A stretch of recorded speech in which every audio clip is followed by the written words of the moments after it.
let's talk about S's. So S is my highest bar. This is where I definitely feel like I spend most of my time living, is in high S land. We tend to be pretty patient and consistent. So what causes us stress? Change, chaos, I don't know, the current state of the world, stress. It's all different, it's all unpredictable, and that can be really challenging for high S people. Feeling out of control internally. This is different from the D.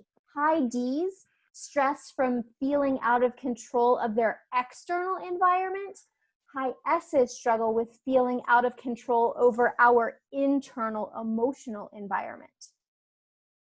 Get stressed when I don't have time to plan, when I'm feeling super rushed, and quite frankly, surprises are not my favorite. Surprises, especially that have an impact on the plan that I already had for today. If you want to surprise me around, flowers or a card in the mail or something, like, that's awesome.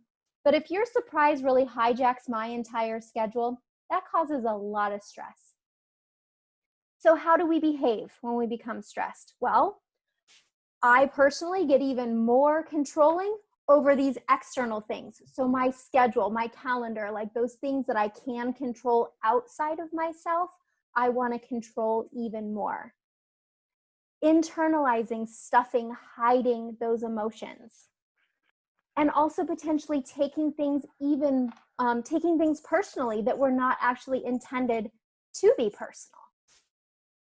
So how can we relieve stress? Well, figure out what we can control. Do a little bit of that. In this new normal, I feel like one of the things that's helped me the most is having a new schedule.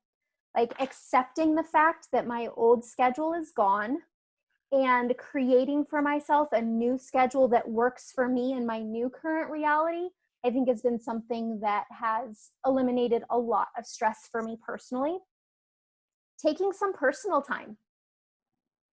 And then creating a list and being able to check off my tasks. This is a way that I tend to prioritize, is really through lists. I feel like lists help me. I like lists in order to organize and sort of prioritize and know what's ahead of me. It's funny, when Sherry and I were talking about this, she's a high D and she likes lists too, but not so that she can get organized. She likes lists so that she can cross things off and see the action that she's taken. So lists might be something that are helpful for you.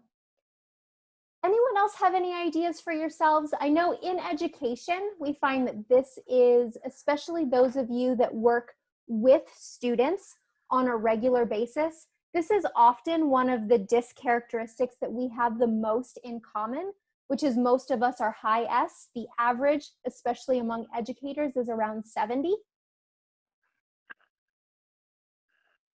Anyone else willing to share maybe if there's things on here that do cause you stress that we don't have, or things that you're doing to relieve any of that stress? I'm going to see.